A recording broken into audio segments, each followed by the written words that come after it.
noite, irmãos que estão aqui conosco na Igreja Batista da Freguesia. Boa noite você que está acompanhando o nosso Oração e Ação, estudo bíblico. Muito bem-vindos. Lembro que nós temos esse encontro todas as quartas-feiras, às 19h30, pelo nosso canal no YouTube. Hoje, especialmente, estaremos transmitindo esse programa ou mais tarde, na quarta-feira, ou na quinta, mas é uma situação especial, por um motivo de força maior, não podemos estar transmitindo ao vivo, estaremos enviando o programa gravado. Lembro que você pode participar das ações sociais de nossa igreja. Nós fazemos o apoio à Chácara dos Profetas, que ajuda homens a abandonar o vício da dependência química. Nós apoiamos o Lar Batista do Idoso com doação de leite, caixas de leite, e nós fazemos também um trabalho de entrega de cestas de alimento para o entorno da região de nossa igreja, as famílias que necessitem, e você pode participar, contribuir. Estará aí na sua tela os dados bancários da Igreja Batista da Freguesia. Nós aqui estudamos a Palavra de Deus, estamos estudando em sequência o livro de Gênesis. Nós já estamos hoje no capítulo 44, vamos estar vendo o capítulo 44. A ideia não é um estudo profundo, teológico, de teoria complexa, mas uma leitura da palavra, e nós ressaltamos alguns pontos que possam trazer alguma dúvida, para que o texto possa ser bem compreendido e a gente possa retirar dele todo o ensinamento que o Senhor tem a nos dar. Depois nós oramos uns pelos outros aqui na nossa igreja, e oramos pelos pedidos que você envia pelo chat, pelas manifestações de gratidão que você também envia pelo chat. Nós, após o estudo, estamos orando por você. Então nós vamos começar orando agora. Vamos fechar os nossos olhos. Senhor Deus, muito obrigado, Senhor, pelas bênçãos e pelo teu amor manifestado, Senhor, no envio do teu Filho Jesus, que nasceu em Belém, morreu na cruz por nós, Senhor, e pagou o preço do nosso pecado, ressuscitou e está no céu, Senhor, e Ele voltará. Nós sabemos disso, cremos nisso. Nós te agradecemos, suplicamos, Senhor, que o Senhor esteja abençoando todas essas famílias que nos acompanham pelo Oração e Ação, estudo bíblico, Senhor, no canal do YouTube. Nós pedimos que abençoe também aqueles que compõem o quadro, a membresia da nossa igreja. Abençoa todas as famílias, aqueles que aqui estão acompanhando também ao vivo. Senhor Deus, muito obrigado por tudo. E nós suplicamos as tuas bênçãos sobre o nosso Brasil, sobre os líderes da nossa pátria. Senhor Deus, fala à mente e ao coração dos líderes da nossa pátria, eu te suplico. Tudo isso te pedimos e agradecemos em nome de Jesus. Amém. Amém, Senhor. Então nós vamos ler o capítulo 44, tá? Eu vou estar lendo, vocês podem ir acompanhando, vocês de casa, vocês aqui também. Lembrando que nesse momento os irmãos de José estão lá na corte egípcia, estão lá onde José é governador no Egito, e eles já estão por ocasião de voltar agora para sua casa com a segunda remessa de grãos, remessa de comida para levar para sua família, né? Para seu pai, para sua família. Então nós vamos agora ler o que vai se passar a partir do versículo 1 do capítulo 44, nós vamos ler o capítulo inteiro. E o texto diz assim: Deu José essa ordem ao mordomo de sua casa: enche de mantimento os sacos que estes homens trouxeram, quanto puderem levar, e põe o dinheiro de cada um na boca do saco do mantimento. O meu copo de prata poloás na boca do saco de mantimento do mais novo, com o dinheiro do seu cereal. E assim se fez, segundo José dissera. De manhã, quando já claro, despediram-se estes homens, eles com seus jumentos. E tendo saído eles da cidade, Não se havendo ainda distanciado, disse José ao mordomo de sua casa: levanta-te e segue após estes homens, e alcançando-os lhes dirás: por que pagaste mal por bem? Não é este o copo em que bebe o meu senhor, e por meio do qual faz suas adivinhações? Procedeste mal no que fizestes.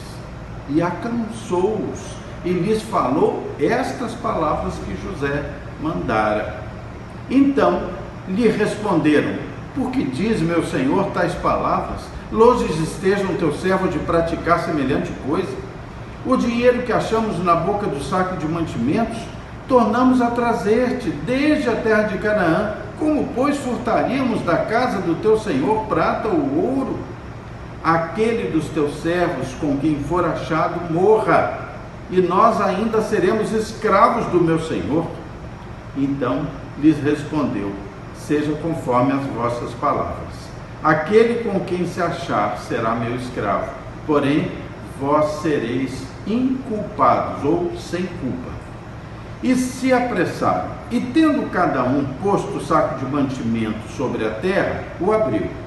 O mordomo os examinou, começando do mais velho e acabando no mais novo, e achou-se o copo no saco de mantimento de Benjamim, que era o mais novo. Então rasgaram as suas vestes, e carregados de novo os jumentos, tornaram à cidade. E chegou Judá com seus irmãos à casa de José, e ainda estava ali, e prostraram-se em terra diante dele. Disse-lhe José: que é isso que fizestes? Não sabias vós que tal homem como eu é capaz de adivinhar? Então disse Judá: que responderemos a meu senhor? Que falaremos? E como nos justificaremos? Achou Deus a iniquidade de teus servos. Eis que somos escravos do meu senhor, tanto nós como aquele em cuja mão se achou o copo. Mas ele disse: longe de mim que eu tal faça. O homem em cuja mão foi achado o copo, esse será meu servo. Vós, no entanto, subi em paz para vosso pai. Então Judá aproximou-se dele e disse: ah, Senhor meu, rogo-te, permite que teu servo diga uma palavra aos ouvidos do meu senhor, e não se acenda a sua ira contra o teu servo, porque tu és como o próprio Faraó. Meu senhor perguntou aos seus servos: tendes pai ou irmão? E respondemos a meu senhor: temos pai já velho e um filho da sua velhice, o mais novo, cujo irmão é morto, e só ele ficou de sua mãe, e seu pai o ama tanto. Então disseste a teus servos: trazei-o, para que ponha os olhos sobre ele. Respondemos ao meu senhor: o moço não pode deixar o pai, se deixar o pai, este morrerá. Então disseste a teus servos: se vosso irmão mais novo não descer convosco, nunca mais me vereis o rosto.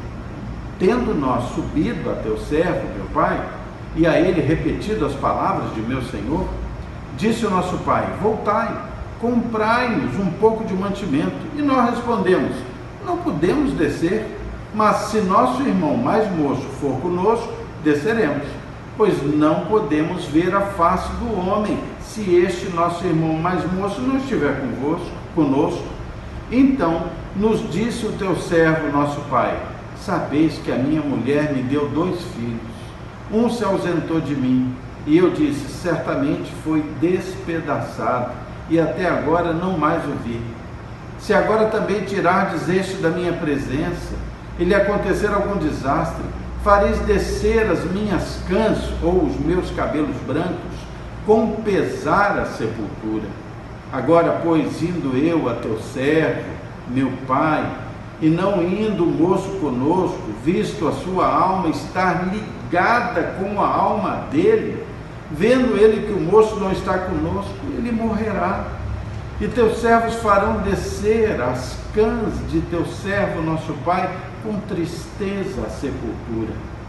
Porque teu servo se deu por fiador por este moço para com meu pai, dizendo: se eu o não tornar a trazer-te, eu serei culpado para com meu pai todos os dias. Agora, pois, fique teu servo em lugar do moço, por servo de meu senhor, e o moço que suba com meus irmãos, porque como subirei eu a meu pai, se o moço não for comigo, para que não veja eu o mal que a meu pai sobrevirá. Um discurso de defesa maravilhoso, né, desse irmão Judá. Mas vamos vendo alguns pontos aqui que vale a pena destacar. Primeiro, pensar em toda essa situação, né? José cria aqui um subterfúgio para mantê-los mais tempo com ele, né? José cria aquela questão da colocação do dinheiro, do custo daqueles grãos dentro da boca dos sacos de pano ou de sisal, alguma coisa parecida, e põe um copo dentro do saco de cereal, justamente no jumento do seu irmão mais novo, que era o único irmão de pai e mãe de José, né? O irmão dos dois. Muito bem. Primeira coisa, a gente fica pensando, por que ele põe o dinheiro sempre na boca daqueles sacos? Fez isso na primeira viagem, faz isso na segunda viagem. O que vem na nossa mente é realmente uma solidariedade, um amor familiar. Ele não sentiu que pudesse cobrar o alimento que manteria os seus irmãos e seu pai vivos, né? Essa união familiar. E daqui a gente já começa a tirar uma inspiração sobre a importância da união familiar, de numa família uns serem para com os outros, nós zelarmos uns pelos outros. Uma das pessoas que está aqui ao vivo comigo é minha irmã Nesita, né? Inês Belan, e nós vivemos uma vida, ela já tem 76, eu tenho 67, nós vivemos uma vida de um ajudar o outro, sempre, né? E como isso tem sido importante na nossa vida, de ser um pelo outro, né? Houve situações que eu precisei muito dela e ela foi solidária, houve situações que ela precisou de mim, eu fui solidário, mas isso precisa acontecer dentro de todas as famílias. Eu sei que nas famílias há problemas, nas famílias há momentos de conflito, não é? Mas como é importante que as famílias sejam unidas, que as famílias não sejam, os familiares não sejam mesquinhos uns com os outros, não é? Nem competidores, como nós temos que aprender a viver a felicidade do nosso irmão, do nosso pai, da nossa mãe, do nosso filho. Há famílias que há inveja dentro da própria família. Há famílias que as pessoas disputam a herança a ponto de rachar a família. Isso é horrível. Isso é uma coisa horrível. Então, a primeira coisa que a gente vê, que José, mesmo tendo passado por tudo que passou, tendo sido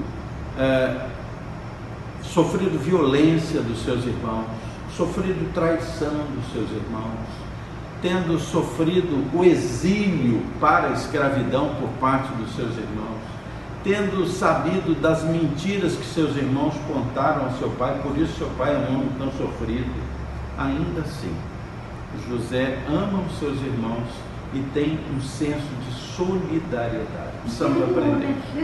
Perdoou. Ele está aqui vivendo o processo de perdão. Ele está vivendo esse processo. De vez em quando a gente vê, sai, chora, se esconde, lava o rosto, volta. Ele está vivendo a cura das mágoas, né? Então nós vimos isso aqui no versículo 1 do capítulo 44. Mas eu quero chamar a atenção de vocês também para alguma coisa que está aqui um pouco mais adiante. Versículo 5. Um dos objetos, uma das coisas que foi posto na boca daquele saco, havia o dinheiro que ele não queria mesmo cobrar, mas ele colocou um copo de prata, que era o copo que ele bebia, José bebia, naquele saco do seu irmão mais novo, Benjamim, não é? E aí acontece isso que está aqui, ó, versículo 5. Quando eles abrem aquele saco e vem aquele copo ali, Versículo 5 diz: olha, não é este o copo em que bebe o meu Senhor e por meio do qual faz suas adivinhações, procedeste mal no que fizeste. Isso é estranho, né?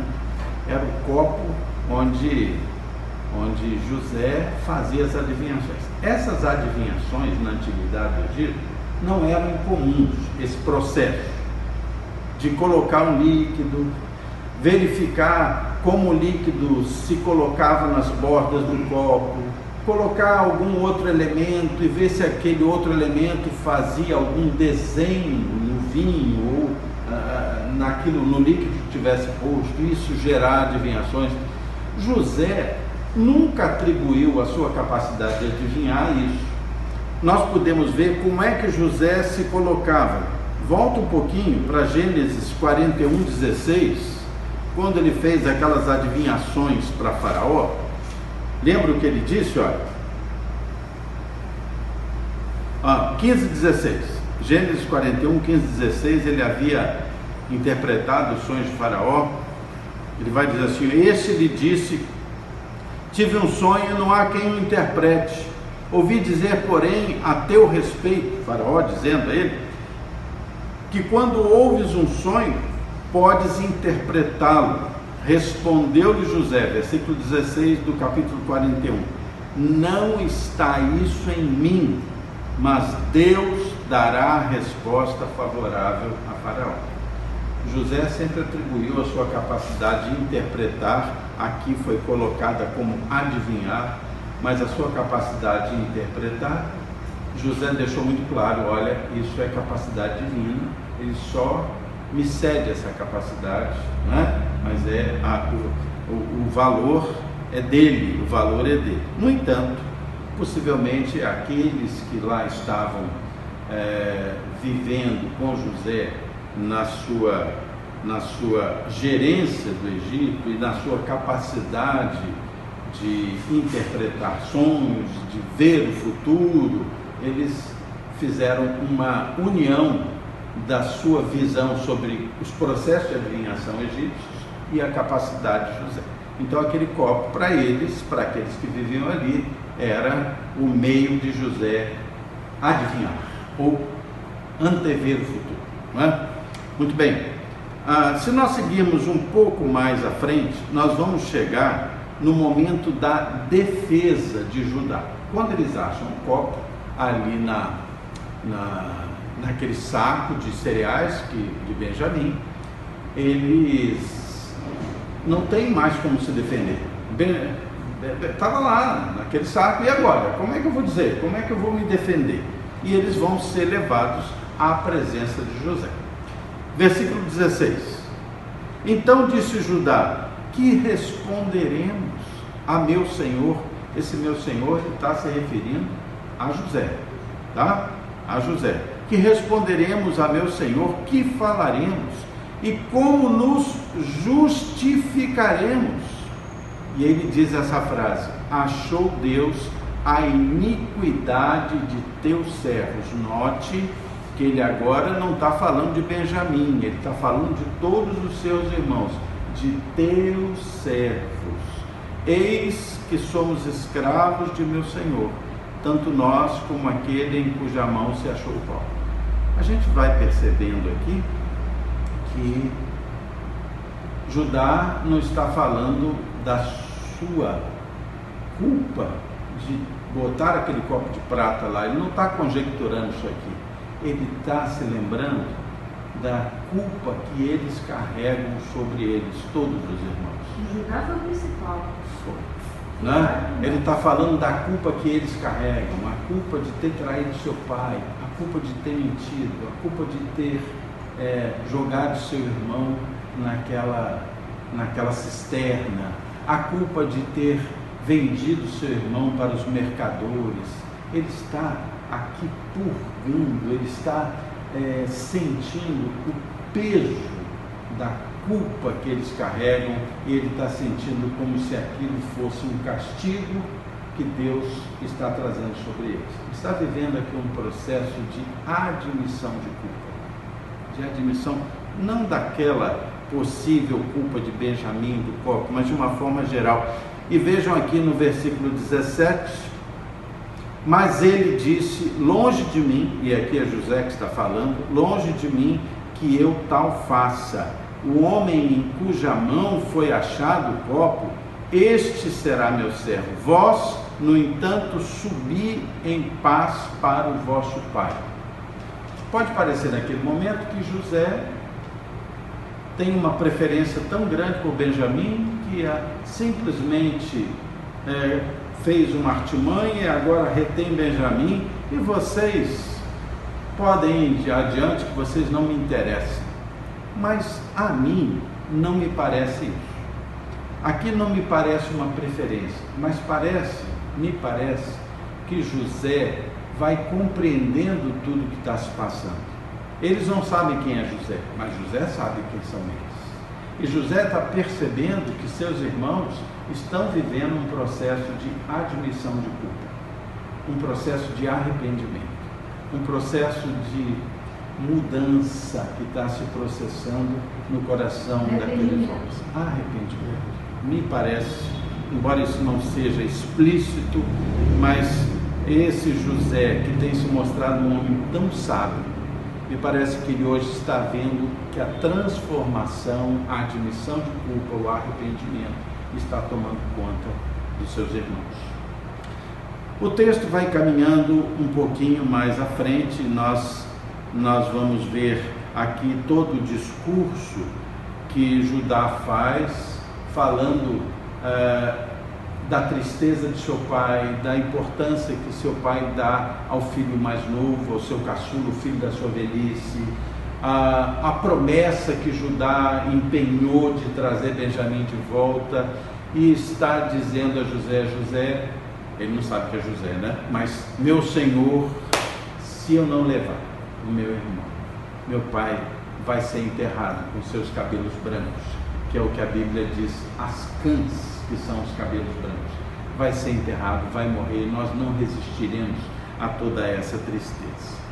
Veja aqui o versículo 30, que diz assim, agora pois, indo eu a teu servo, meu pai, e não indo o moço, Benjamim, conosco, visto a sua alma estar ligada com a alma dele.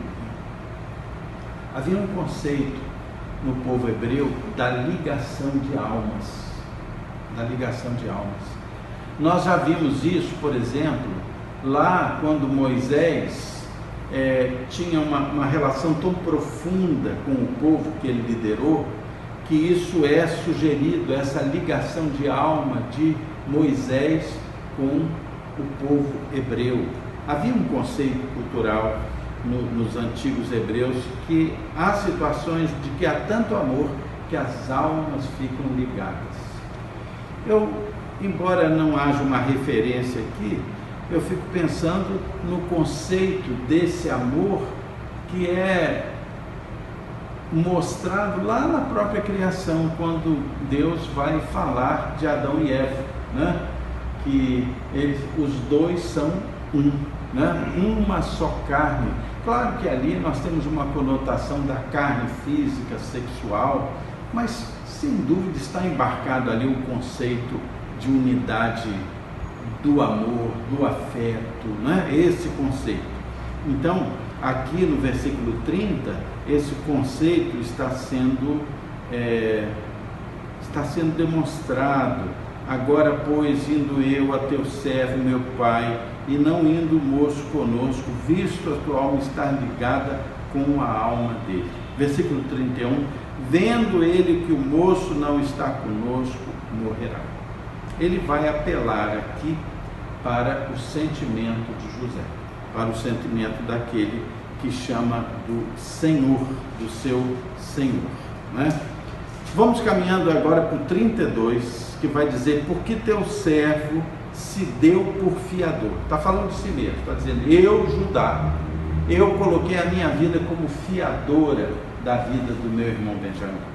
Porque teu servo se deu por fiador por este moço para com meu pai, dizendo, se eu não tornar a trazer-te, serei culpado para com o meu Pai todos os dias. E esse versículo nos mostra a profundidade da transformação moral que está havendo naquele homem, né? A transformação moral. Ele que foi capaz de dispor da vida de José num determinado momento da sua vida, agora está disposto a dar a sua vida no lugar de Benjamim. Essa também certamente é uma alusão messiânica, também, dessa oferta em lugar de, como Cristo fez conosco, não é? Cristo não é chamado do nosso irmão primogênito, do nosso irmão mais velho. Romanos 8 vai falar do irmão mais velho, que vai à frente, do primogênito, né? Que se coloca à frente. Então o versículo 33 e 34 vão fechar dizendo, Judá dizendo: agora pois fique teu servo em lugar do moço, ou seja, eu ficarei no lugar do moço, por servo do meu Senhor, e o moço que suba com seus irmãos, ele seja salvo. Eu vou me dar em lugar dele. 34, porque como subirei eu a meu pai, se o moço não for comigo, para que não veja eu o mal que a meu pai sobrevirá. Então ele termina esse discurso do versículo 44, José, e nós agora vamos ver na próxima semana como José vai se colocar. O que José vai fazer diante desse discurso de Judá, né? Eu só vou dar um spoiler aqui. No versículo 2 do 45, nós vamos ver José dizendo: e levantou José a voz em choro. Novamente, José é movido de uma compaixão, né? Mas nós vamos ver o que isso tudo vai significar na próxima semana. Muito bem, então nós vamos agora ter o nosso momento de oração. Se você quiser fazer pedidos, por favor, mande os seus pedidos pelo chat, depois nós vamos considerá-los e vamos estar orando por você. Feche seus olhos e vamos lá. Senhor Deus, muito obrigado, Senhor, pelo teu amor, pela tua bondade. Te agradecemos pelo ensino que a tua palavra sempre nos dá, sobre essa importância que fica aqui demonstrada de que a família seja solidária, seja unida, busque a solução das suas lutas e diferenças. Senhor Deus, nós queremos suplicar que o Senhor abençoe o nosso país, mas que abençoe também de forma muito especial os enfermos. Senhor, lembra dos enfermos de nossa igreja, também os enfermos das famílias daqueles que estão nos acompanhando. Pai, eu te peço, tem misericórdia, Senhor, e abençoa o nosso país, Senhor, eu te peço. Tem misericórdia, Senhor. Livra-nos do mal, Senhor, e que a tua vontade possa ser a vontade que impera sobre nós e sobre a nossa pátria. Tudo isso, Senhor, eu te peço e te agradeço, em nome de Jesus. Amém. Amém, Senhor. Vocês que estão em casa, Deus abençoe vocês, e nós vamos estar juntos na sexta-feira, às 19h30, no mesmo canal do YouTube da Igreja Batista da Freguesia da Ilha do Governador, para estarmos juntos no Oração e Ação Kids, em que nós estamos contando as histórias, ou melhor, nós não, a Raquel Ferreira, lá dos Estados Unidos, está contando as histórias dos profetas do Velho Testamento. Nós nos vemos lá. Até lá.